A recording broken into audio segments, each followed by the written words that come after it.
Hey, ladies and gents, and welcome to the Controlled Interest Gamecast. I'm your host, Jared White. Alongside me, as always, is Jordan. Good to be with you here today, Jared, with a full mouth and a happy heart. And Dom. You gotta start referring to Jordan as the beard. The beard? Just the beard. The hair, Whatever man. floats your boat, pal. I think he has more hair on his head than like both of us combined have ever grown in our entire life. We've talked about this before, but you remember, like, he shaved his entire, like, head during the course of us filming this podcast. Like, he didn't, it wasn't, like, a bet or anything. It was just, like, a personal bet with himself, if I remember correctly. And then he's like, oh, yeah, I'll just shave my head. He shaved his head, shaved his beard, and then, like, 2 weeks later, he's back to looking like normal Jordan. Speaking like, of... Yeah, I think I've done it multiple times in the course of this. Yeah. Speaking of, did you ever finish Persona 3?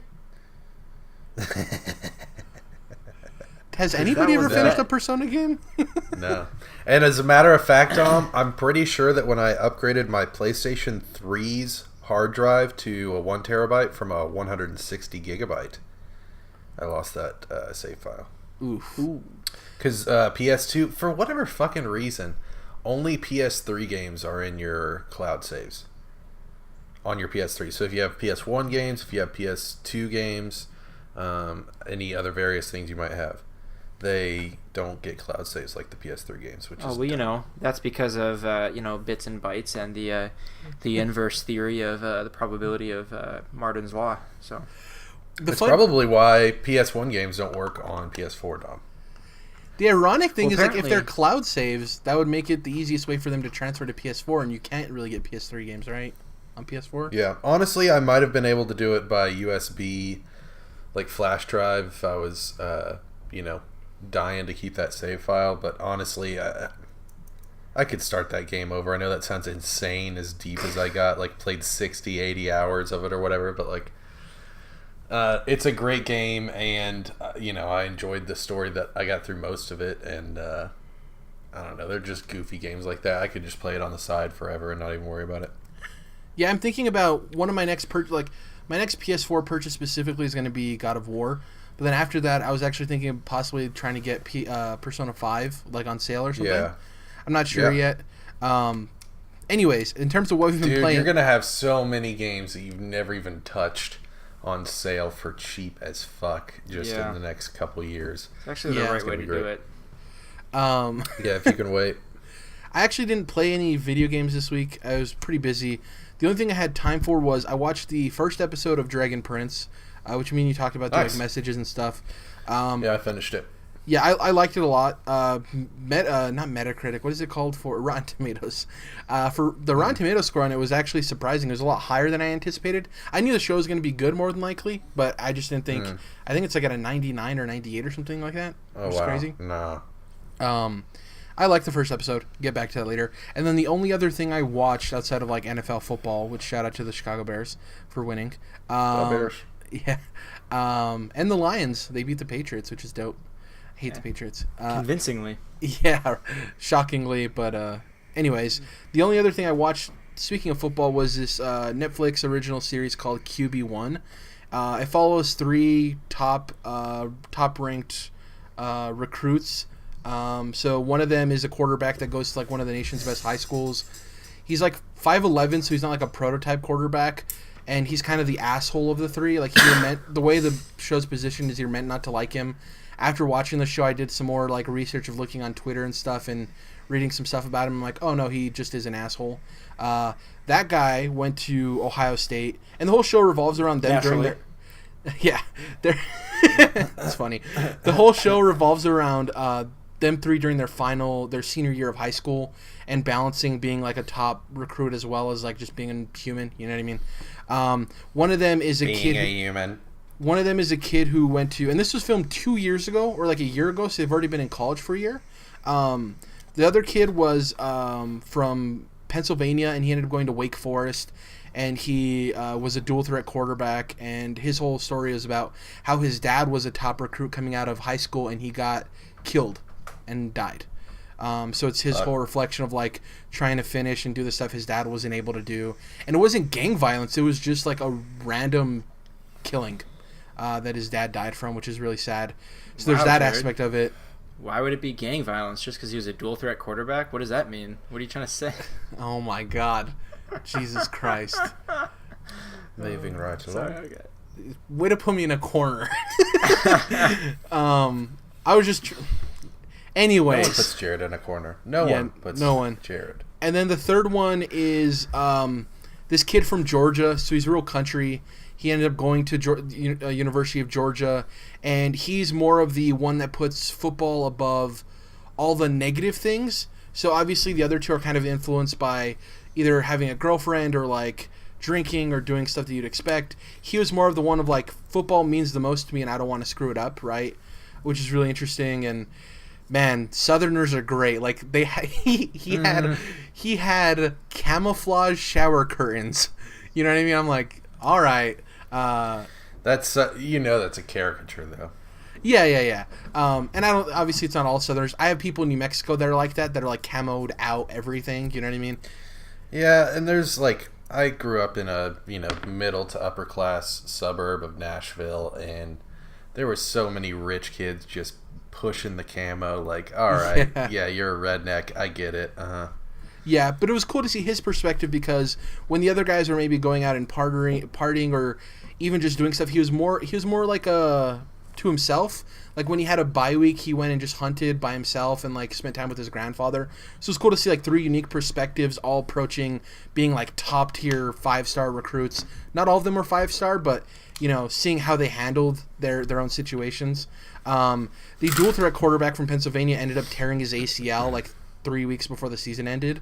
And the asshole kid ended up getting in a lot of shit because he tweeted during the middle of a game, and that's like obviously frowned upon. It's like you're supposed to be playing a goddamn game. Yeah, and he's just like a lot of them were very much tropes of what you'd expect, but it was still interesting nonetheless. Like, God, that kid, dude. It's funny, Dom, that you said, you're like, of course you went to Ohio State, naturally. He has a conversation. I was just waiting for you.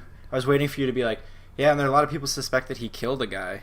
Then you definitely know he made it to OSU. Just Urban don't care. That's pretty fucked up. That's pretty fucked. But the thing I appreciate about the show is they were like, yeah, this kid's an asshole, but they also made sure to show you that like he has a really close relationship with his sister, and like they have a really close friendship, and then his mom still cares about him. He loves his mom, so like they still tried to humanize him, which I appreciated, because people are complicated, and whether somebody's an asshole or not, it still doesn't mean that they aren't kind to people in some respects. You know what I mean? So it was nice to see that balance, even though he is an asshole. But yeah, that's pretty much it. I didn't have a chance to play anything. I think the only time I spent swinging around in Spider-Man, because I only had like 10-15 minutes, and I was like, how do I best utilize this time? Of course, with Spider-Man. That's pretty much it for me. What about you guys? Spider-Man. Joel Spiderman.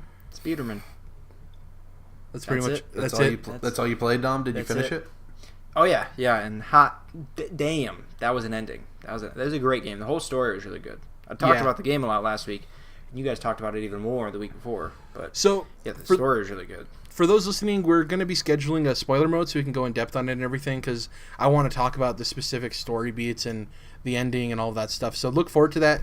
I'm assuming we'll probably record it in the next week or so. So look forward to us doing that. Surface level, like without spoiling anything. What are you excited for a sequel? Yeah. Yes. Yeah, definitely. Yeah. Especially with what they did with so-and-so and so-and-so. Yeah, I can't really. Yeah. What's your favorite non-spoiler suit from the game? So there's like one spoiler suit that you shouldn't mention, which is at the end of the game. Other than that, I think it's free reign by this point. The game's been out long enough. Okay. I must not have that one. Is the spoiler one the one that No, if you beat the game, then you have the suit he's talking about. Yeah, it's the one you make for the end of the game. Yeah. Okay, I see why that's a spoiler now. Yeah. Because there's only one I don't have, and it's the last trophy I don't have is what will give it to me. That like 100% 100% one? Yeah, that's the underwear Spidey. That one's not a spoiler either. Like I said, the only one that is a spoiler is the story-related one, because all of them have already been posted a million times on the internet by now. So, well, I prefer the Black Cat one. So it's just like a black Spidey suit with a red spider. That's by far my favorite. Yeah. I didn't get it till way later, which kind of bummed me out. I was like, oh, I wish I had done these quests earlier because this thing is fucking sweet. I wish you have to be like level 30 to get the Infinity War Iron Spider suit, and I wish you got that a lot earlier. That one was pretty cool too. Well, technically you got it if you pre-ordered it, but I agree with you. The threshold should have been earlier as well. Fact. I pre-ordered the game. Didn't get any. Really? You get you don't unlock them, but you get the ability to craft them early when you pre-ordered it. I mean, I didn't see any codes in my box or anything, I guess. Whatever. Yeah, I pre-ordered the game, and like I had to wait until I was that level. Well, you guys physically pre-ordered it? Yeah. Maybe it was digital only. I had a digital pre-order. Oh. I typed in a code. Yeah, maybe I'm wrong then, Jordan. I mean, now that I'm thinking about it, you might be right. It was just weird. I was like, I know this is like a pre-order bonus or whatever, but why'd I have to wait so long to play in this suit, you know? But yeah, I get it. I think it might be because the suit power is so powerful. Oh yeah, so. yeah. But the arms, the comic book one was also pretty badass. I like that one. Oh, the vintage one? Yeah, that was cool. Which I gotta say, I meant to bring up the movie Mandy. Oh my god. I mean, we've talked about Spider-Man, you know, for 10 years at this point. I'm just saying, yeah. Real quick, Mandy. It's a really solid movie. Starring Nick Cage, and there's like definitely some self-aware Nick Cage stuff in there. Super crazy fucking movie. If you guys want to know the plot, I'll tell you. If not, I'll just leave it alone. But I went in blind and I was like, this is some fucking shit. I would say don't take psychedelic drugs and then watch this movie. I'll say that. Jesus. That would be a rough time. Yeah. My favorite Which suit, I didn't do, but it would be a rough time. My favorite suit was either Spider-Punk or the Stark suit. But for the sake of the story, I only used the white suit, the Same here. Suit. Yeah. I was gonna say that too. Where like as soon as you get into a cutscene and you're wearing a different suit, you immediately. I don't know. I did. I felt just like pulls you out of it. Yeah. Yeah, it pulls you right. I really appreciate the fact that they allow you to use. Yeah. All these different suits in the cutscene, and I thought that was really fucking cool. I mean, yeah, some of them pulled me out, I guess, because they're so fucking goofy or whatever. But most of them, I just thought they looked really cool. And like, quick shout out to the loading screens, which I mean are nothing too special, but I gotta say, you know, this game in like 4K HDR with these loading screens of the 3D models, they obviously know that they have like gorgeous fucking models, and whatever suit you're wearing is the, you know, image that you get to look at. So I just thought that was really cool. Well, and they're not just, the thing I appreciate too is they're not just skins. Like some of them move differently, some of them feel weighted differently. This actual, you think? It's been proven, yeah. I didn't notice. Even the Spider-Man 2099 suit moves like a lot more foot first when you swing, like a lot more like narrow vertically, like his animations, which is more like the comic, which is cool. I'm a big, you know, obviously cyberpunk futuristic fan, and so I was definitely wearing those 2099 suits a lot. And then the textures on the suits are unique to the suits. Obviously, there's some overlap with the specific textures they use, but it's not just like a skin that's like spray painted onto one base. You know what I mean? Really dope. They obviously put a lot of work into it, and that's really fucking cool.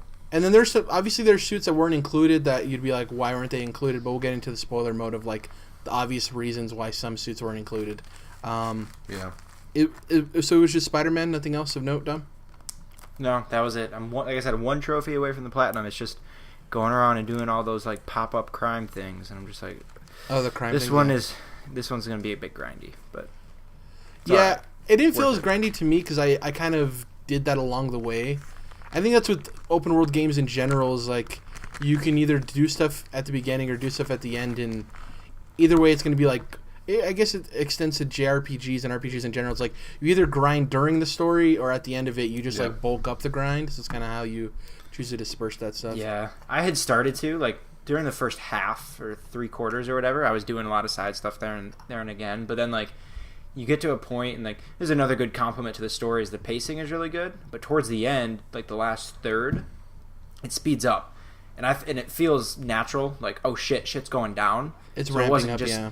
It wasn't like an arbitrary like I'm just gonna get it done. I like the story made me want to get it done, and it made me feel like okay, I don't have time for this other shit now because like shit's going down and it's more immediate. Whereas during the beginning, you're kind of investigating, you have some time to hang out for a while.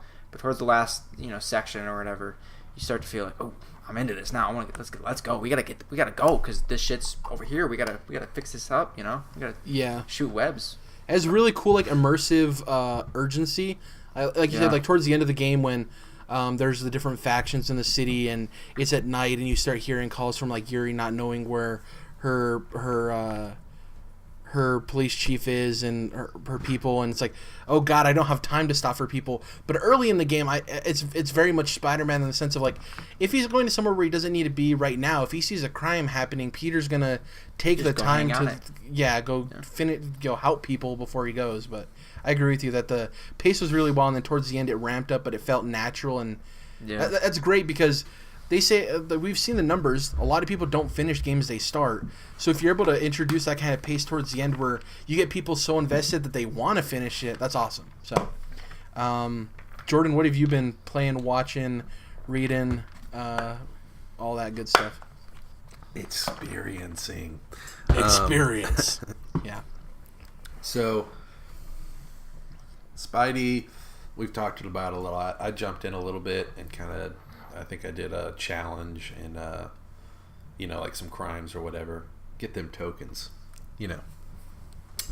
And then did some more Kingdom Hearts, Birth by Sleep, of course. Yeah, you did. And then I jumped into my Switch and kind of just fucked around with some stuff that I hadn't played for a while. I want to finish this Mario Tennis campaign. Do you? Because it unlocks the courts. It unlocks the courts, but it's been so funny. I was catching up on Kind of Funny Gamescasts, and they were just shitting all over it because of the same reasons that I was. So yeah, it sucks that there's a big chunk of the game that I don't necessarily enjoy, and that is weird and obtuse. And I really only like just playing the basic tennis when it comes down to it with that game. But at least that part's still there. So I don't know, I fucked around with it a little bit, and I did beat a boss and complete some challenges, so we'll see if I end up finishing it. But I definitely wanted to get back to Mario and Rabbids Kingdom Battle, the strategy game, and I played a little bit of that and just finished up a battle. And I definitely want to end up finishing that game no matter what. I also messed with Setsuna.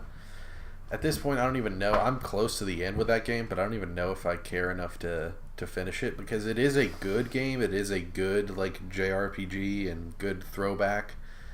But it just sucks that there's just so much about it that I just don't love, and I'm just not wild about. So I've talked about that before, but so just jumped around obviously with some Switch games, and then as far as watching stuff, I finally jumped into my boy Gendy Tartakovsky's Hotel Transylvania film series and watched the first movie. And so he is the creator of things like Samurai Jack, and I know he did work on Powerpuff Girls and especially Dexter's Lab, I think he created. And then another one of my favorites from him is the Star Wars Clone Wars 2D micro series, which is just fucking super cool. But mainly, Samurai Jack, which is obviously one of my favorite series. So jumped into this, and the first movie's pretty good. Adam Sandler and Andy Samberg, Selena Gomez, and there's a bunch of fucking people in there. Stu Buscemi's really funny.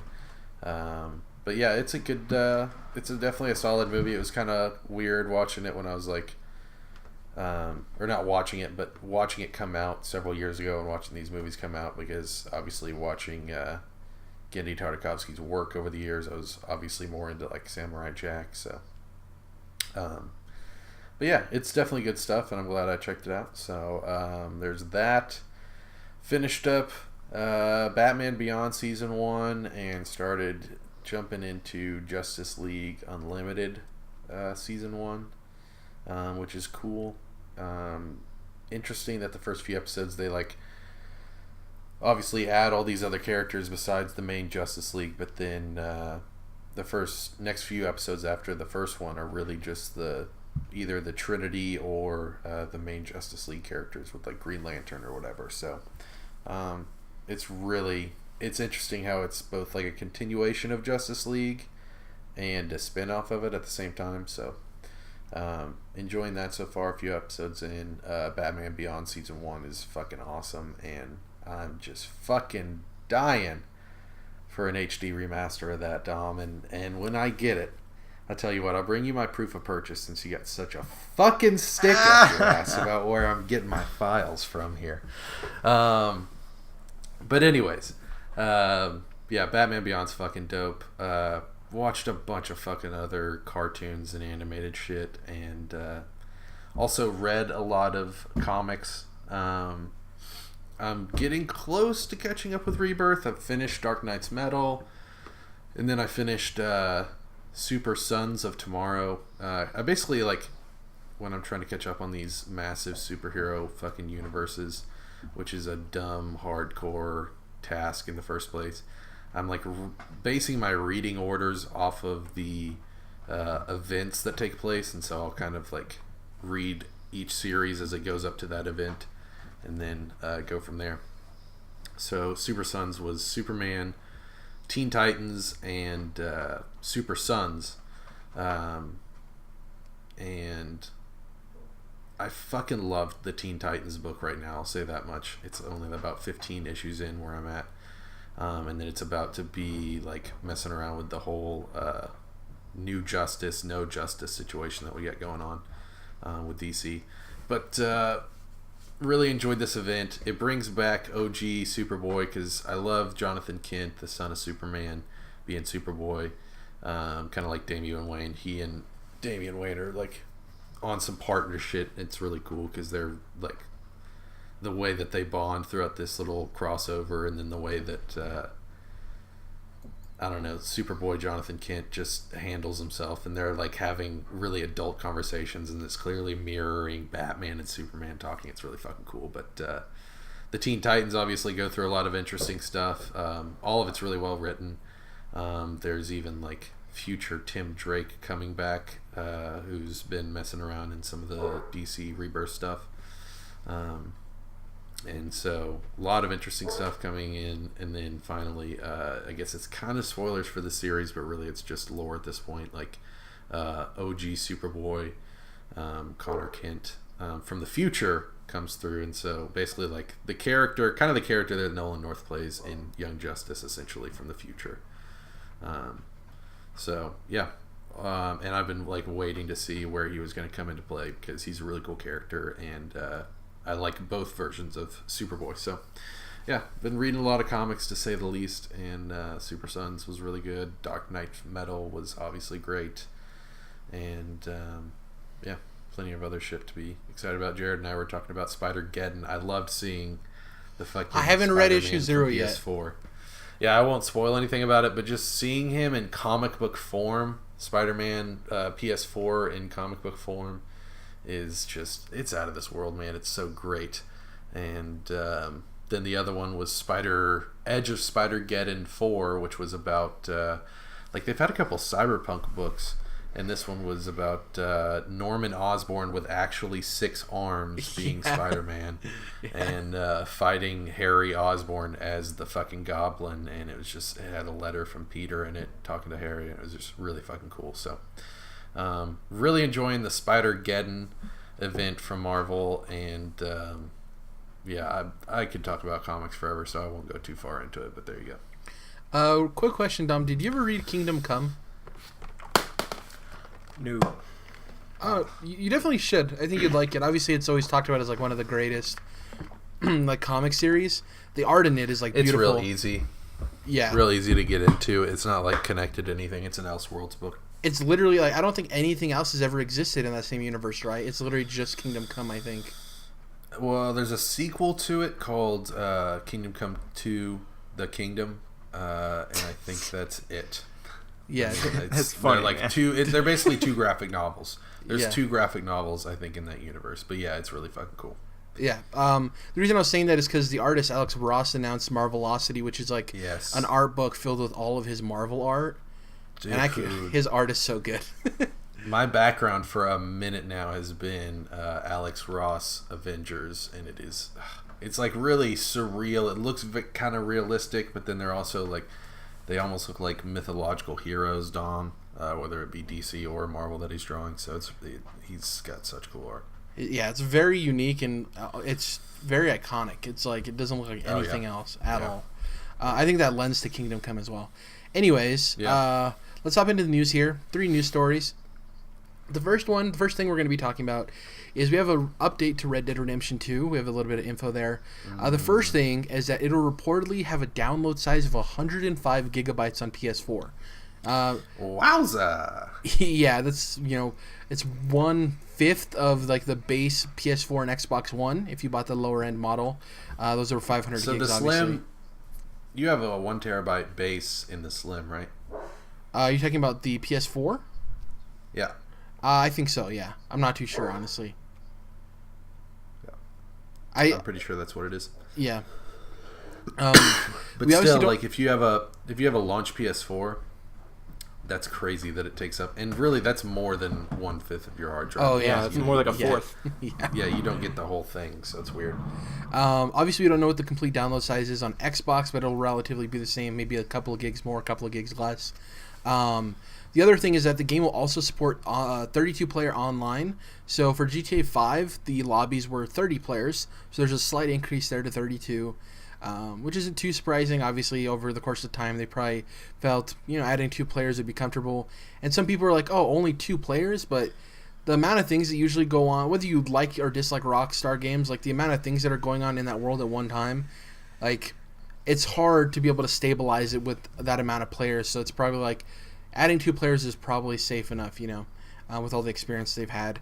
And the last bit of information regarding Red Dead Redemption 2 is that it will indeed have DLC that will be releasing exclusively on PS4 30 days before it launches on Xbox. We kind of all assumed that, right, pretty much because of the marketing deal that they already had in place with PlayStation. I mean, not necessarily assume, but it wouldn't be surprising if it was announced, because marketing doesn't necessarily mean people get exclusive DLC, but it's usually the end-all be-all to those kind of deals. I was talking to you guys before we started.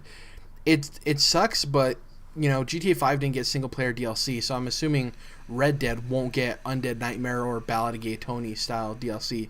So I'm not too worried about it. They have to have gone through plans for that stuff for GTA 5 at some point. There was they talked about there was a single player DLC that was going to happen, and then it got scrapped. Not because online took off, unrelated reasons. But then they're just like, well, we don't really have time to go back to it when online's bringing in so much revenue. You know what I mean? Yeah. So it wasn't that the single-player DLC was canceled because of online. It's just that they never went back to it because of online. Right. Yeah, none of this is too surprising. The crazy thing is, like, 105 gigs for Red Dead Redemption 2 for that size of game is crazy. But that means that when we see the announcements of the PS5 and the Xbox 2 or whatever, I'm of the belief that like the base model needs to be a terabyte. We can't really be messing around with 500 gig consoles anymore at this point.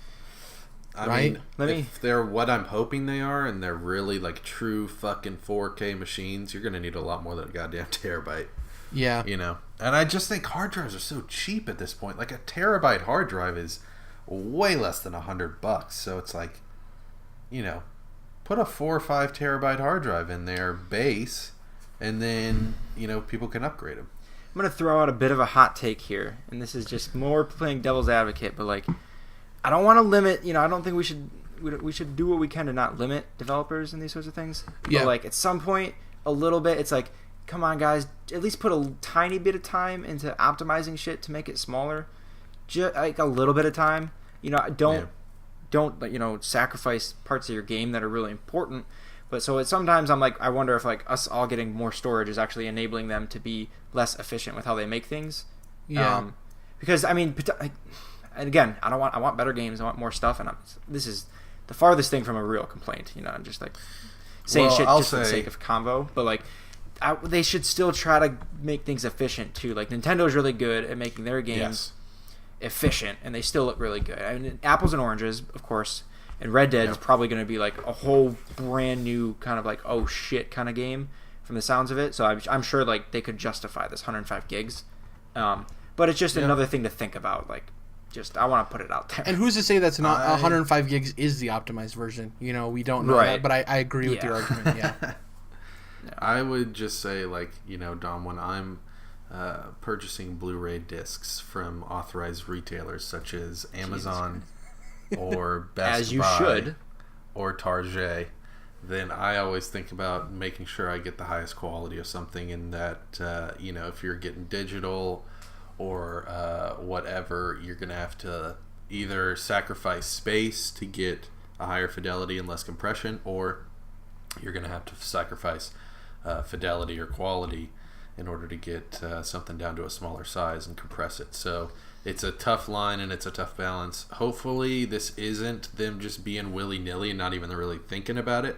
Hopefully this is them being like, no, especially, you know, on the 4K consoles are really going to give you that, like, crispy shit, and so that's why it's so fucking huge.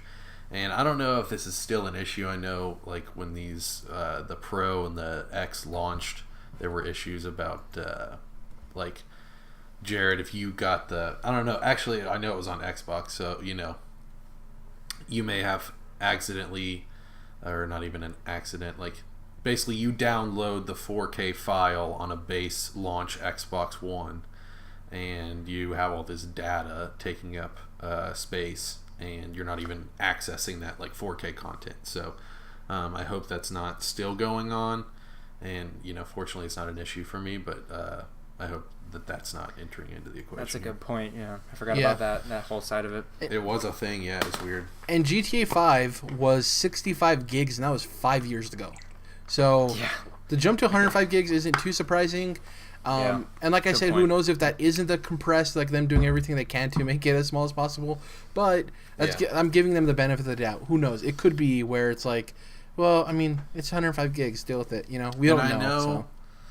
I was thinking about when I was playing Spider-Man, I know that that's not a first-party game, but it is an exclusive, so they're honing in on that platform. But I know we've had the conversation before about, like, not GTA, but Rockstar games not looking very good.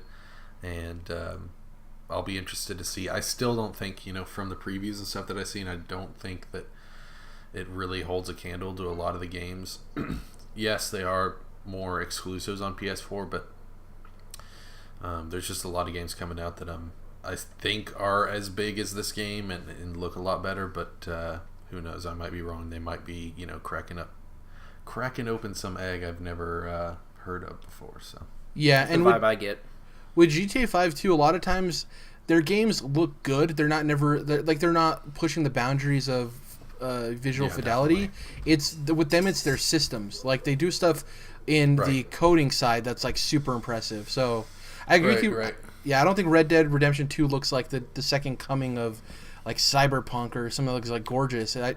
Their improvements and their mark on the industry usually has to do with their systems and the amount of things that are happening at once. But I do agree with you there. 105 gigs is a lot. And unfortunately, it's going to be something, speaking of Cyberpunk, how big is that game going to be? You know, who knows?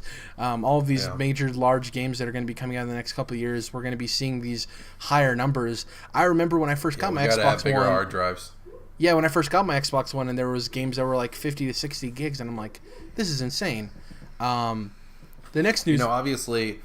Oh, sorry. I was just going to say, obviously, like, Switch games are much smaller, but there is a scale there. Like, with micro SD cards, it is almost like lots of gigabytes to terabytes, whereas this is just, like, a few gigabytes to, like, not very many gigabytes on your card. So, it's weird. It's kind of the same situation on a different scale over there on Nintendo. So, yeah, it's like, obviously, that technology is speeding up so quick, but we need those bigger drives, man, for these bigger games. Well, and the beauty of... And I'm not saying putting an external onto a PS4 Xbox is, like, hard by any means. It's not. But the fact that, like, with the Switch, you just put an SD card in there and it's in the system, like, it's hidden. Like, it's not ugly by any means, but it's like, oh, I have this external hard drive sticking out of the back of my console. You know what I mean? It'd be cool if there was a way to implement where you can, like... Obviously, I know you can change the internal memory. I'm just talking about for the normal consumer, like, just sticking an external in the back. It'd be cool if there was, like... a memory card equivalent, SD card equivalent, you know. That's what I was gonna say. Is you have to install a new one on your PS4. You can't just plug one in. Oh, you can't. You can't. Oh wow. No, I've done it on both of my PS4s that I've had and my PS3, and you have to. I mean, it's really easy. You just unscrew, and they they have it ready for consumers to change out. So it's a really easy process. So when you do that, though, do yeah. you have to like reinstall like the OS and stuff, or how does that work? I mean, yeah, it sounds complicated. You could definitely get it done, Dom. Like you just kind of you download it from the internet, put it on a flash drive, then plug it in, and you can either have some external storage that you put all your games on before you decide to do this, and then transfer them all back. Yeah. But it's not as elegant as the Switch solution that Jared pointed out. Yeah, definitely. The thing I usually have done is, unfortunately, I have my cloud saves, and then I just re-download the games because they're in my library, and I have unlimited internet, so it may take several days or whatever, but I just eventually get them all back downloaded. So yeah, and it is. I agree with you that it probably is easy. You're pretty good at saying when something is like difficult or not. I've done shit like that many times. Yeah. But we could handle it like our parents couldn't, obviously. I still consider a bit of an oversight, though, to not be able to just plug in an external hard drive, to the back. I totally agree. And you can plug them in, like I was just saying, if you're transferring data, which is weird, and you have to plug one in to, as Don was talking about, get the new, fresh OS on there. But you can't plug those in just for having them on there. I guess it might be something about Sony being worried about accessing the game through that hard drive, and if it just gets ripped out of the console or something, who knows. But mine's just sitting right behind my Xbox One back here, and it's all safe and sound, and it works perfectly fine. It's obviously got to be USB 3, but yeah. Yeah, but to that though, people were complaining about Nintendo being worried about certain games you having to have the online service and not being able to play them online because they're worried about leaderboards and people cheating and manipulating the system. And it's like, well, Xbox and PlayStation have already figured that out. There's no excuse. With PlayStation, it's like, if Xbox allows you to do it and we've never seen any major issues with pirating and stuff like that, it's like, well, obviously there's a solution to it. You know what I mean? So like using that as an excuse is like, come on. I would say Microsoft has the shortest list of those of like bullshit that you could point at to that company. Yeah. But they all three have them, where it's like, really, you can't just fucking figure this shit out. And Nintendo is the most notorious, obviously. Yeah. And that's pretty much it for PlayStation. All we have to say about that. PlayStation. I mean, yeah, regarding the download size for Red Dead. But speaking of PlayStation, they made another announcement that we didn't expect to see. So over on the PlayStation blog, they opened up about cross-platform play for Fortnite. Shocker. So today on the PlayStation blog, Sony Interactive Entertainment President and CEO John Codera, which is his westernized name, which is weird in and of itself. Like, he has a completely different name. So he's a Japanese dude, and he's using John Codera? Is that what I'm getting here? Yeah, which I didn't know that. It's like his westernized name. Yeah. It's very weird. Okay. So he announced, and this is him on the blog. There's like, I was just going to say, there's like plenty of employees at Sony that we talk about all the time, and Shuhei Yoshida, we have no problem saying their Japanese name.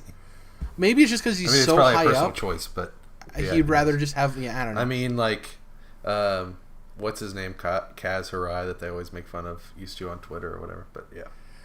So he stated, following a comprehensive evaluation process, Sony Interactive Entertainment has identified a path towards supporting cross-platform features for select third-party content. We recognize that PS4 players have been eagerly awaiting an update, and we appreciate the community's continued patience as we have navigated through the issue to find a solution. So the initiative rolled out via a beta that launched the same day as this announcement for Fortnite. And Codera actually went on to say, for 40 years, we have strived to deliver the best gaming experiences to our fans by providing a uniquely PlayStation perspective. Today, the communities around some games have evolved to the point where cross-platform experiences add significant value to the players. In recognition of this, we have completed a thorough analysis of the business mechanics required to ensure that the PlayStation experience for our users remains intact, and in the future, as we look to open up the platform. This represents a major policy change for SIE, Sony Interactive Entertainment, and we are now in the planning process across the organization to support this change. We will update the community once we have more details to share, including more specifics regarding the beta timeframe and what this means for other titles going forward. For me, like I said before we started recording, this says more to me about how big Fortnite is than it does PlayStation. Yeah. I would have never guessed PlayStation would have made this move. Yeah. I mean, you're right. He literally pretty much said that in the message, right? Some games communities have become so large that it makes more sense. We can't avoid it. Yeah. So you're right. Like, you're dead right, and he said that in a more businessy sense. But yeah, to me, I read the same thing. Like, this is Fortnite. We're doing this for Fortnite. Potentially we'll do it again, but like this is just. Well, they're setting a precedent. Yeah. Yeah, and the weird thing is, if it was for more than that, as close as like Psyonix is with PlayStation stuff and how much they wanted crossplay, if this was truly about just making cross-platform available for the communities that wanted it the most, I would have expected an announcement about Fortnite and Rocket League, and there was another game that I'm missing off the list. Well, that's what I'm saying is like this is just the one that moved the boulder, and I think you'll find more come in the next year or so. Yeah, how fast that process moves along, who knows? But of course, they wanted to get this done as quickly as possible for Fortnite, because I think it's once you have it for one, you can't say, "Well, Rocket League's not big enough." Well, that would be the only reason at this point, and that's fucking stupid. Rocket League's huge. And so. Yeah, you shouldn't open up cross-platform based on popularity. It should be on do those communities want it after this point. Yeah, I don't have too much to say about this. Obviously, I know I'm being a little bit of devil's advocate on this, but it is a great announcement for people who play on PlayStation, people who wanted cross-platform play. Like you said, it's a step in the right direction. It's a small, or actually a giant boulder moving out of the way. It's just because it wasn't met with any other games and it was kind of more open, until we hear about that second game, then I'll be a lot more optimistic. You know what I mean? That's when I'll be like, oh, okay, this is actually a commitment. This isn't the Fortnite update. So, yeah. What about you guys? Anything here? You guys like, is this definitely a movement moving forward? What do you need to see from them to guarantee this is something they're going to be continuing to move forward with? Yeah, I don't know. I read this kind of like, I mean, I don't care either way. I never cared. I don't play that stupid game. Sorry. But so I never cared. I don't care about crossplay in general. I don't have a bunch of friends on Xbox that I'm just, unconnected from, and I hate it. You know what I mean? So I'm not the target for this. But part of me feels like, okay, Sony, you just did it because everyone was just extremely loud about it. So like, you know what I mean? But then the other part of me says, out of that crowd that was so loud about it, how many people were the people that are not like me that really did care and really are going to be into this? You know what I mean? Or was it just people that like to bitch for things that they didn't care about anyway, ended up getting this done? Kind of, you know what I mean? Yeah. That's my only kind of like, I don't care about it either way, but that was kind of like my vibe on this was like, it's good if this is making a ton of people happy, then sweet. But I don't know. To me, I know it's a big game and I don't like it, so it's hard for me to see.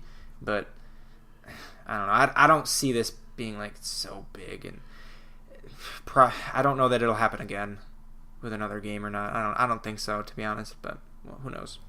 Maybe like Minecraft. It's really interesting. Really interesting to me over the years watching this like thing chip away to where now we have cross-platform pretty widespread compared to the way it would have been back in the day, where it was like, no, if you want to play with your friends on Xbox, Call of Duty, or on PlayStation, or on Nintendo, what the fuck ever, PC, you got to buy that platform to play there, and that's like part of one of the selling points is come play with your friends over here. But now they're using this new selling point like Minecraft with Nintendo and Microsoft, where they're saying, we want you to play on your platform and be able to play with all of your buds. So they're trying to be more, user friendly, obviously, consumer friendly. So this has been an interesting process to watch over time. This like block being broken down. Mm-hmm. Yeah, it's interesting. To me though, like if I'm not trying to bash on this, I still think it's a good announcement.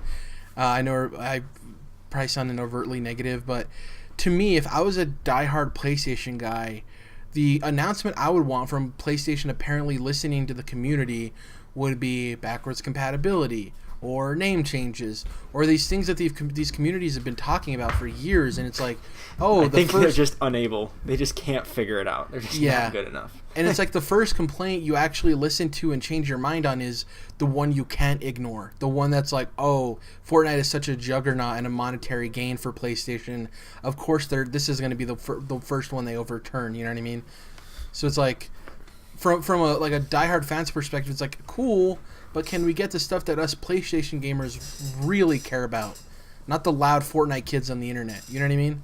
Yeah, sure. Yeah, and I don't want to be overtly negative. I still think it's a good announcement, but we're sitting in this space where, 5 years ago we had Sony having Shuhei and Adam Boyd exchange a game making fun of used games. And without this announcement, we could have potentially seen a thing where Phil Spencer and Miyamoto were like playing Fortnite, standing next to each other in a green and red shirt, and then somebody walked by in a blue shirt, and they're like, "Hey, you want to join?" He's like, "I can't," and he just kept walking. You know what I mean? It'd been funny, but it's weird how those tables have turned. Yeah, I see a lot of it. They'll be going back to back guns on the stage. Like Miyamoto and Gimo. Yeah. I see a lot of it. So we kind of like skipped over the whole Telltale story, but I think there was a lot of illumination that happened. So one of the devs, because they kind of just fell apart, right? So like people seem to kind of be speaking freely, I guess, more so than if they were still employed by them. But one person that apparently used to work there tweeted out like, yeah, all the complaints you guys have had, like make a new engine, do this, slow down or whatever it is, like we heard you and we know, and we were always trying to do that. It just, whatever it was, it just didn't work. There was always a reason or whatever it is, but we heard you. Yeah, with those fucking licenses, there's no way you should not. We're getting into the Telltale thing, and I don't think we're trying. Well, the point being, like, they hear us, and I think that's the same for Sony. Like, they definitely hear people complaining. You know what I mean? You can't ignore it, and they're probably like, it's especially be loud on their end. Especially with backwards compatibility and name change, I would bet they're like trying, but they just don't.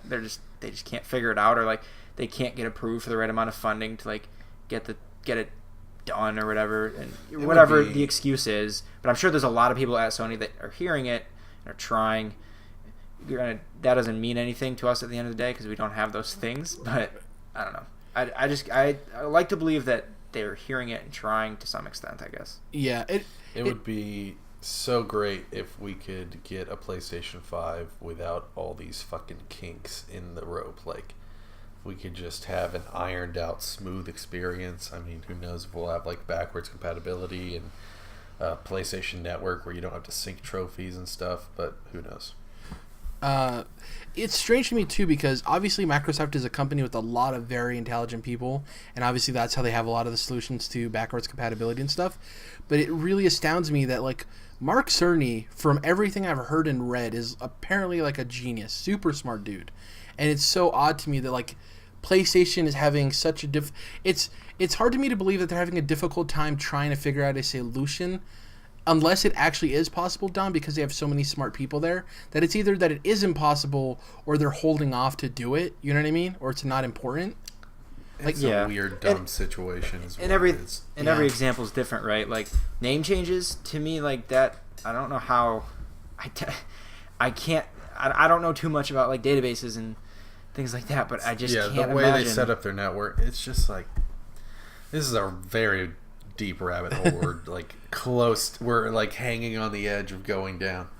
The thing is like it could be very complicated to make that system work, but it's like that's a really dumb oversight. Like when you initially made. Oh, for sure. Yeah. Yep. It's like whether or not you can go back now, like as it sits now, the way the system is in place, you can physically do it or not. Okay, I get it. You can't do it. But it's an oversight because at the point of doing it, you're like, oh, there's no room for future advancement or change here. That's very weird. They flip the on switch for the system, and the guy goes, "So how do you change your names?" And he's like, "What do you mean?" I mean, I could just. Well, how do you? If I wanted a new account name, how would I just like switch usernames? It's like what? I just can see it. I could just see it all playing out. Like, okay, they're struggling. They've been struggling for a while, and people are like, "Oh, we want this. We'll pay for it." Someone puts together like a proposal of like, here's our market research is how much people will pay, how much we plan to bring in. Just based on the cost of people pay us to change their names, and then also the goodwill we build, etc. Even now, as far as technically how do we do it, we have some questions. Okay, well let's fork over $1 million to a consulting firm to come and examine our network and our systems and everything and see what we got to do, right? And then they do that. Have that internally. Couple more million. Sony. Yeah, a couple more million to like put together they've the project. Done that for years. Yeah, they've had that shit going internally for years, but it's just stupid and fucked up. It's just strange from the apparently the stronger of the hardware companies to have this like back end stuff in the hardware. You know what I mean? Dude. Well, that's a software thing. Yeah, it is a software thing, but for still, back compat, it's not. No, yeah, they have a mixture of their software can get in the way of their hardware. A lot of times we've seen with the PS2 and PS3 engines, and just there's plenty of stuff. So that's the other way around with Xbox. We're in the Sony rabbit hole. I hope you know. I'm the one trying to be like, are you sure you guys want to be here? This is like a weird... well, yeah, we're actually running long, so let's get to the last news story here, which is Inside Xbox had their September showcase, and usually there's some stuff around the exclusive that's coming out close to when these shows happen, and there's not much else. Usually there's some cool like third-party game announcements. This one actually had a couple of very interesting things happen. So first off, there was the Game Pass editions that were announced. So coming to Game Pass in October, we're going to have Forza Horizon 4, because that's launching and releasing on October 2nd. And remember, all first-party Xbox games launch on Game Pass, which is super awesome. And then the other games that are coming to it from third-party partners are Wolfenstein New Order, great game. Metro 23, I've always talked about Metro, super underrated, great. Lego Indiana Jones, if you're into the Lego games, and a couple of other titles that aren't as big, but they're cool indie titles. I mean, just those first three, I've already played Wolfenstein and Metro, so like for me it doesn't do much because I've already beat those games, but I know there's so many people out there who probably never pick those games up that'll have a blast with them. And then the Lego games, I mean, there is actually statistics released this week that percentage-wise for people who are subscribing to EA Access and Xbox Game Pass, the probability of it being a family over a solo gamer is like I think 3 to 1. So most families are the ones who are subscribing to Game Pass and EA Access and stuff, which makes sense because if you have multiple kids, yeah. Dude, and can you imagine if you're a kid, you didn't have a job and you didn't have a way to pay for brand new games and just own them? Like, oh yeah, well there's all these different games. Well, they don't have new ones, do they? No, they have new ones coming out every month or whatever, every few months. It's like, that's fucking awesome if you were a kid. Dude, if I was an 8-year-old kid and you told me I could play Sea of Thieves, whether that thing's content lacking or not, I would have ate that goddamn game up, dude. You would have no idea. There's so many games I played when I was 8 that were garbage. Ty the Tasmanian fucking Tiger. Blinks. That I was so into that are just like pieces of garbage, man. Yeah. So I think that's really cool. Obviously, Game Pass as the library expands and stuff, and this is obviously Wolfenstein coming to this points to when Fallout 4 and Oblivion and not Skyrim, Elder Scrolls Online came to the service. Like they have a really close partnership with Bethesda. It's evident, and I wouldn't be surprised if Dishonored and Prey come to the service soon. Next up, Xbox and Microsoft Gaming head Phil Spencer announced the return of XO, with X018 taking place in November of this year. So XO is actually Xbox's own fan event. It differs from the Fan Fest that we hear about every year because it's more Microsoft involved. It's more of like a PSX. So it's, Microsoft holding their own thing, them wanting to make announcements and putting on for their fans. And it's not just something that's like Microsoft points to and says, hey, we're having a fan fest to celebrate your love of Xbox. This is like, no, we're holding an event for everyone to come to, and we're going to make some awesome announcements for you guys. It's going to be held in Mexico City, November 10th and 11th. Most people are wondering why Mexico City, and I guess Mexico City has had one of the strongest fan fests the last couple of years. So what Phil Spencer said is if they're bringing it back, they want to reward the places that have been so diehard to the brand. And they said that Mexico City has been such a strong place for the fan fest that they felt it was only right that this was the place where they returned to, which I thought was really cool. He also said that there's going to be some great announcements. Viva Mexico. He also said there's going to be some great announcements. This is what I want to key on with you guys. Obviously, we can't expect E3 levels of announcements. We should expect anywhere somewhere between the PSX type announcements to Paris Games Week, right? Somewhere in between. I'll tell you what I don't expect, Jared. I don't expect a couch on stage. Yeah, hopefully. I mean, I'm not going to say that we won't, because if we do see a couch, then we'll both be wrong. But yeah, if I was a betting man, I hope he knows better. I hope Phil knows better. The couple of things I could expect to see are, one, we've heard rumblings of them buying other studios. This would be a great thing. This reads more to the fans of like, hey, we made a couple of more studio acquisitions, right? And that would get fans riled up. I would assume we'd get at least one. Now, more than that, I don't know. You're kind of pushing your luck there. But I could see them doing at least one new acquisition. And the other thing I could see them doing, because we've heard rumblings because of the Final Fantasy games coming to Xbox now with the whole Square Enix thing, that they are looking to bring Kingdom Hearts, and there's actually a rumor that isn't that weird that they're like doing Final Fantasy before Kingdom Hearts? Well, the crazy I'm assuming because they're easier to port. Like a lot of them are like NES games, you know. Yeah. The rumor is that the Kingdom Hearts collection is coming to Switch and Xbox next year. Switch. So I could. There's no way KH3 comes out on the Switch. Holy fuck. No, this I don't would be think so. Crazy. Because going from thinking it was a PlayStation 3 game to now this newfangled, futuristic, handheld, hybrid technology, the Nintendo Switch playing Kingdom Hearts 3, that would be crazy. It's not happening. Don't get me excited. Yeah, I'm not talking about 3. The rumor is the collection. No, I know. Even the collection would be cool. And that's a small enough announcement. You could see that taking place at this kind of event, right? Obviously, it's huge in terms of fans wanting to play it on Xbox, but that's not something that people get super excited for at E3. It'll just be like something in a montage or in between big announcements. So that's there's 3DS games on there, DS and 3DS games on there. So Dream Drop Distance. It makes sense, I guess. So, am I outlandish thinking that those two things are kind of what we should expect? Is there anything else you would assume we might see? Yeah, dude, like a trailer for like Halo Infinity or something, I think maybe Infinite. Ooh, Halo big. Infinite. Yeah, that'd be dope to see like a teaser. Hell yeah. Yeah, or like a quick teaser of like Fable or whatever or a trailer for for Gears 5 or who knows, man. I mean, yeah. I don't think you're gonna get like a bulk of things like that. Oh no, yeah. It's not E3, but I think you get something big, something to like, whoa, right? Yeah, I hope, Jared, as an Xbox dude, you get a better EXO event than we had as PSX last year. PSX last year, because that was just torment. Yeah, and that's a whole other thing. We can talk about it a little bit afterwards. Is like, I don't know if there's going to be a PSX this year. It seems like their focus was obviously Paris Games Week last week, and that Paris Games Week showing for PlayStation was really good.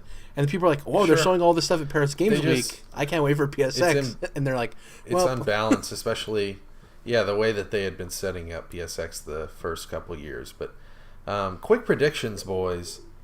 You think there's any way that they can top the announcement of Medieval in 4K? God, at this event, Banjo-Kazooie in 4K. The Medieval remaster that we got announced at PSX last year on what is it? Tom Layton Shirt or whatever. Yeah, is that his name? Dude, if they just remade Banjo-Kazooie like with high-res textures, that'd be pretty dope. Sean Layton. Yeah. What did you say? Tom. But I was just saying, like, that's a stupid, like, that's the best announcement we got out of PSX last year. So I think they're definitely going to be trouncing that. We're not going to say anything from Fable or anything like that.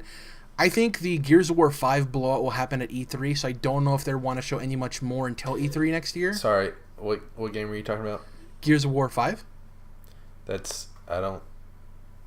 Are you talking about, like, a secret game that you have knowledge about? Because I don't think that game exists. Is it a different name? Gears I'm pretty 5. Sure Gears the 5, game is called Gears 5. Sorry, I stand corrected. Resident Evil. I was like, what is he talking about? And I was like, no, he got me. Gears 5, baby. Gears 5. I think they're going to save that blowout for next year. So I don't know if they're going to show too much.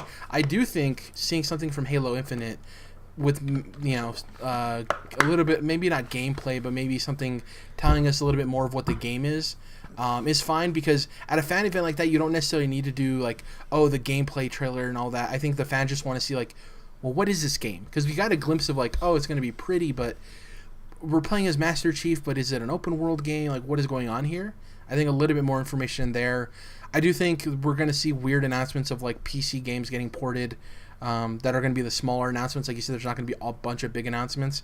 But I could see some type of announcement involving a rare property of, like, it's getting a remaster. Because I do think, like the Medieval thing you were joking about, it is on that level of announcement. But the difference is that a lot of rare titles, not all of them, but a lot of them are way more beloved than Medieval. So I think that an announcement of that getting remastered. Rare the studio or Rare in general? the IP that Rare worked on. Yeah, the studio itself. Yes. Not just like, these games are lesser known. No. I'm talking about Rare games. Yeah. Rare's collection of games. I think if you were to announce like a Banjo-Kazooie or... Dude, if you announce a new Viva Pinata game at this event, people lose their goddamn minds. Oh, shit. Where the fuck?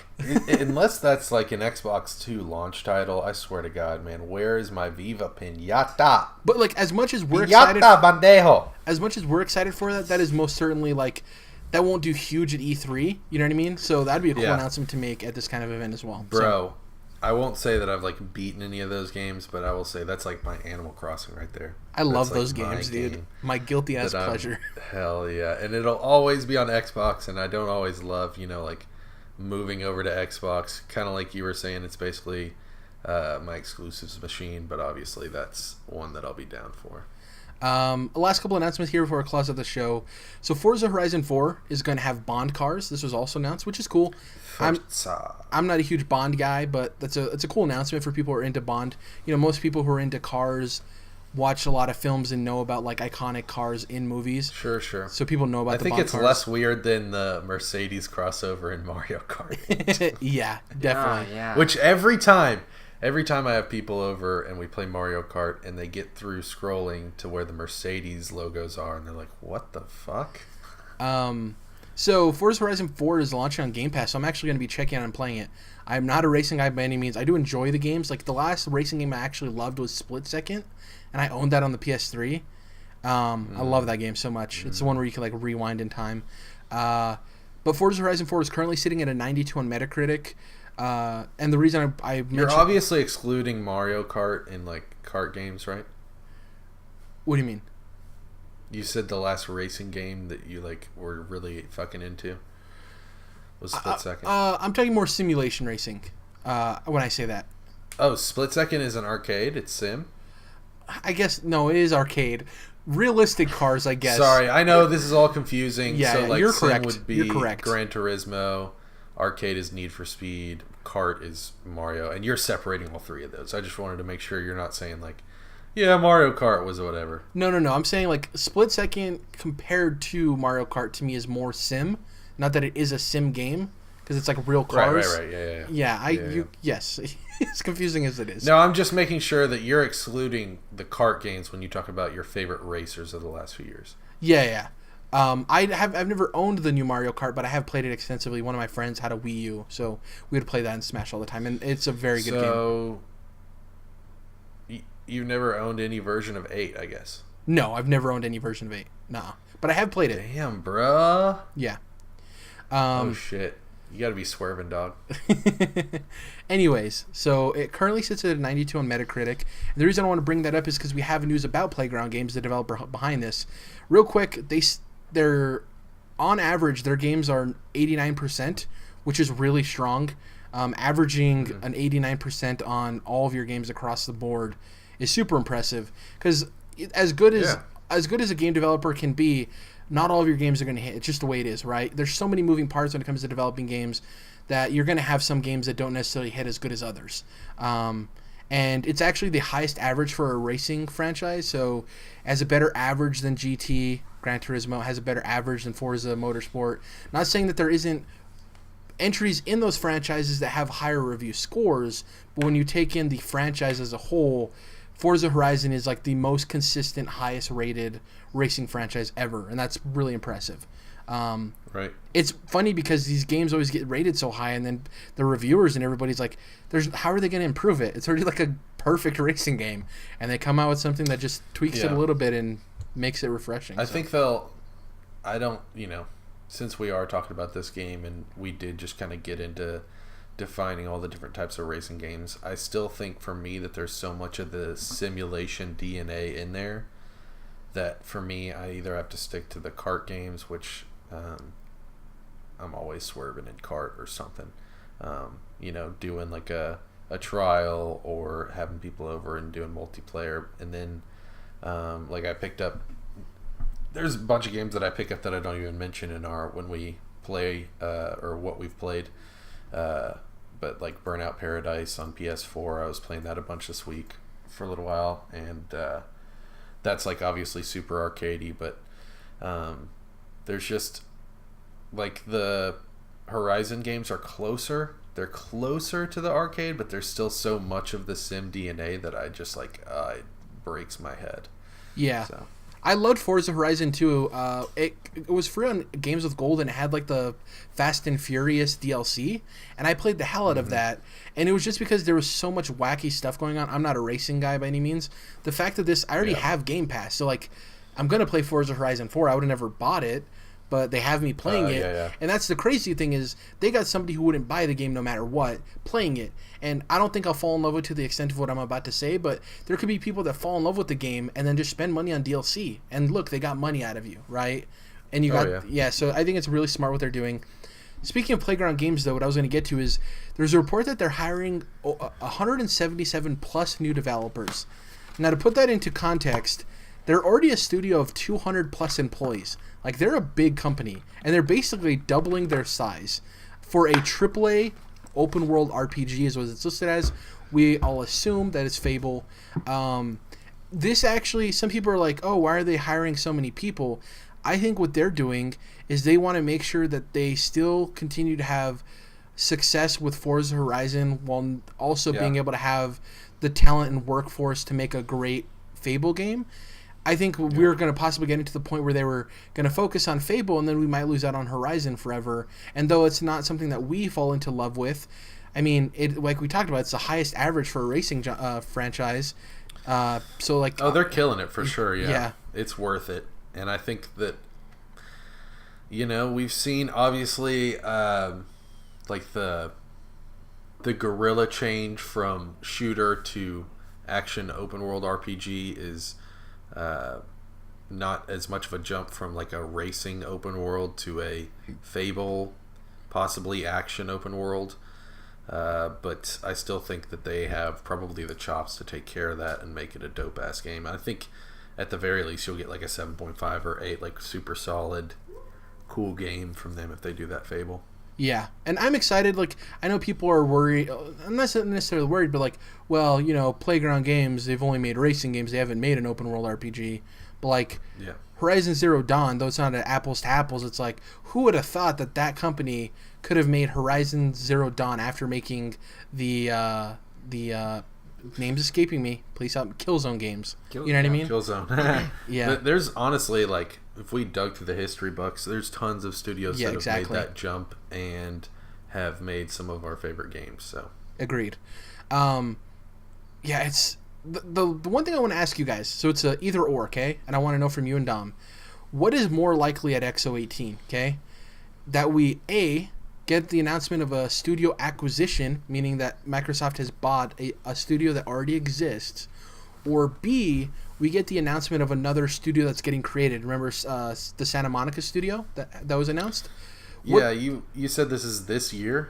Yeah, this is happening November 10th and 11th. They announced so much of that shit at E3. But Phil, I don't know how they could be. But Phil said they're doing another one? Well, he said during interviews at E3 that they said, well, these are a lot of game studios that you guys have purchased. What's the plan moving forward? And he's like, we're always in active negotiations. We're still looking and talking to studios. And that was back in certainly like possible. June. So certainly possible they've acquired another one or purchased, made, whatever.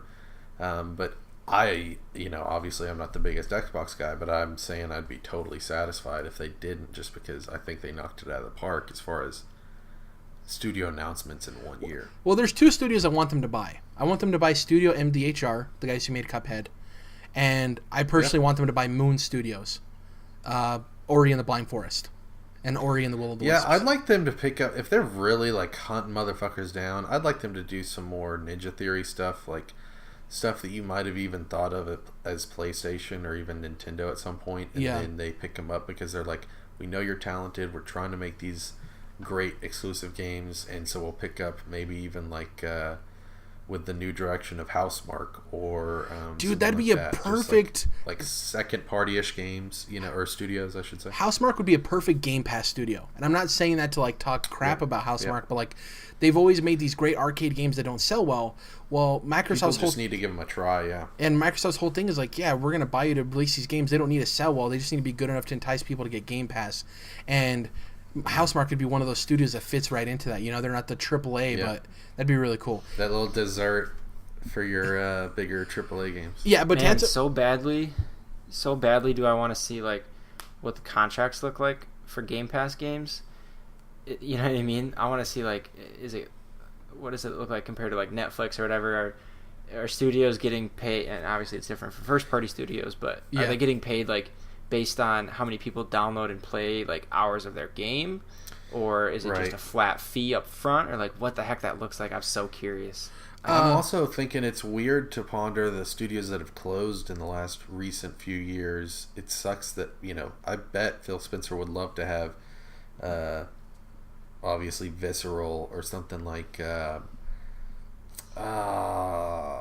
forgetting the name of the studio that made like Sleeping Dogs, and you know what I'm talking about, Jared? Oh yeah, I'm gonna Google it real quick. And then they tried to make like a Sleeping Dogs pseudo sequel that was like an MMO, some triad thing, and ended up going under. They were kind of a Sony second party. I think that they made United Front All Stars.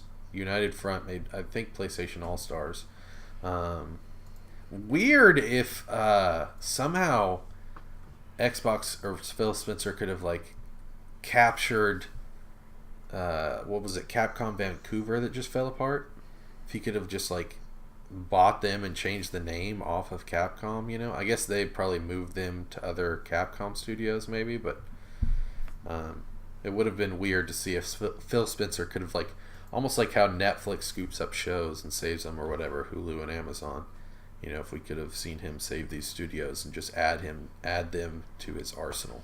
So before we hop into what we're going to be playing, really quick, like I said, one quick yes or either or answer. New studio or acquired studios? Which one's more likely? Acquired. Acquired. Jordan? Yeah, I think it's really tough to make a new studio. A new studio multiple times in a year, and they've already done that once this year, so acquired. Same. I'm with you guys on that. In terms of what we're going to be playing and watching, the next week's podcast we record before Venom comes out. I'm morbidly curious with that movie. I wouldn't say I'm excited, but I do want to go watch it to see how it turns out. So I'm not like waiting for reviews. No, I'm gonna go watch it. Whatever. I don't really go see that many movies. Like so opening night or opening weekend? Opening weekend for sure. Okay. But I'm having to wait for reviews. It sucks, I'm into all that shit. I'm definitely into Spider-Man's universe of all the comics I'm into, and it sucks because the Venom books are so great right now. They're actually doing a bunch of Venom stuff. But at least the mainline series is really good. The Weekly First Host series has been good, but like, I'm hoping that they're not making all these great comics and then we have this shitty movie. I really hope that's not the case. And I'll have impressions for Forza Horizon 2. Like I said, it's on Game Pass. I'll be able to play that. And I'll also have impressions on Mega Man 11 because that comes out next week too. And I was planning on kind of skipping it for the time being, but I was able to get a refund for the season pass for the final season of The Walking Dead. So I'm going to just use that money to buy Mega Man 11. Yeah, Microsoft has always been good to me with returns. I literally emailed them and I said, hey, I would like a return. Not hey, but I would like a return on order number because the game was canceled. And then they, a couple hours later, they just sent me an email saying you've been refunded your money. I really hope that they're not taking a loss, Crazy situation. I hope that we get some resolution to this game. I know we're not going into the situation, but I do hope to get a resolution to this game. Story-wise, I mean. Yeah. That's a whole complicated bag of a lot of things. Yeah. I'm also going to try to finish Dragon Prince, and then I think that's pretty much it off the top of my head. So, do you mind if I jump in on Dragon Prince real quick? You just hop into what you're going to be... Start with that, and then you can hop into what you're going to be playing and stuff, because I'm done. Okay, cool. Sorry, I've been like jumping into your things one by one. But anyways, Dragon Prince, I think, we talked about how it's some of the Avatar The Last Airbender people working on it, and I was a little bit cautious. Voltron Legendary Defender is another Netflix series that was similar. I think it's the same animation studio, and has a very similar look. Different animation Legend studio. Of Korra. No, I'm talking about Voltron Legendary Defender. Yeah. That is, I'm pretty sure that's one of the same. It's like the same Korean studio that did Korra. Oh, we're talking about two different things. Legend I thought you of said Korra. they did the same animation as Dragon Prince. No. They gotcha. are like people that used to work on Avatar, Last Airbender stuff, and so is Dragon Prince. Two separate studios, though, yes. And so I was kind of worried. I mean, Voltron's cool.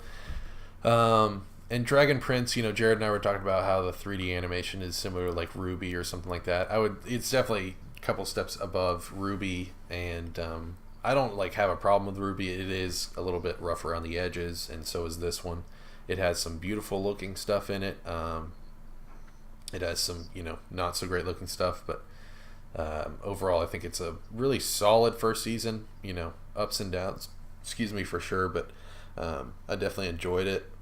And I'm looking forward to a second season with that stuff. So I think I've mentioned before about how tough it is to pull off like really good 3D animation.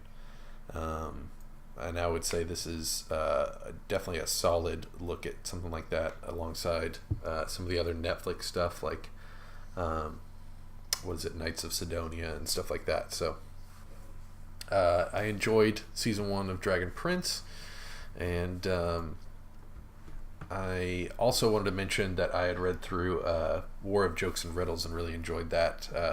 Jared, I know you've been a big fan of Tom King's Batman run, and I think that's the thing that's really sold me on him. I've enjoyed pretty much everything he's put out so far, but I would definitely say I was partial to the Scott Snyder run. Yeah, I think that's right, from recently in the New 52.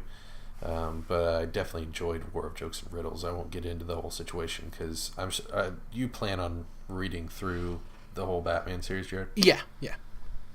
So, yeah, I think it starts at 25 or something like that, but 25 through 32 maybe. There's a couple of interlude issues about Kite Man, so really cool stuff there. Really enjoyed that. And I'm sure I'll be obviously reading a bunch of comics coming up here. Hopefully getting close to finishing, kind of like catching up with DC Rebirth so I can get into the main events that are going on, which is Doomsday Clock and Heroes in Crisis just started. So it definitely looks like we're looking at another DC Crisis here, Jared, which is a big thing they love to do with their comics. So that, and then I didn't mention, but I also played a little bit more of Banner Saga on my Switch, so might hop into that as well. And I think I have decided to wait on Final Fantasy VII, even though it is a while until next year when it comes out on Switch. I think I'm going to wait on that on PS4. And I guess I'd be double dipping there, but yeah. Maybe I'll get around to the old Hotel Transylvania too, if you know what I'm saying. The first one actually has a lot of nostalgia for me because when my nephew and niece were like 2 and 4 years old, we watched like 100 times. I watched it with them, so yeah. 100 times. Have you seen how little kids watch movies, dude? They'll watch a movie, they finish it, and then they'll be like, "Let's watch it again." I used to watch. I was never like that. Well, actually, that's not true. When I was super little, actually that age, I used to wear out tapes like Beauty and the Beast and Fox and the Hound. I think I did wear out Fox and the Hound or Beauty and the Beast 1, but so yeah, I get that. But that's a solid movie, but 100 times, that's tough. I kind of feel bad for you almost. It's weird how that's like, you're like, yeah, it's nostalgic. I'd be like, fuck that movie. Well, because of the relationship with them, not because of the movie necessarily. But I sure, did like sure. it.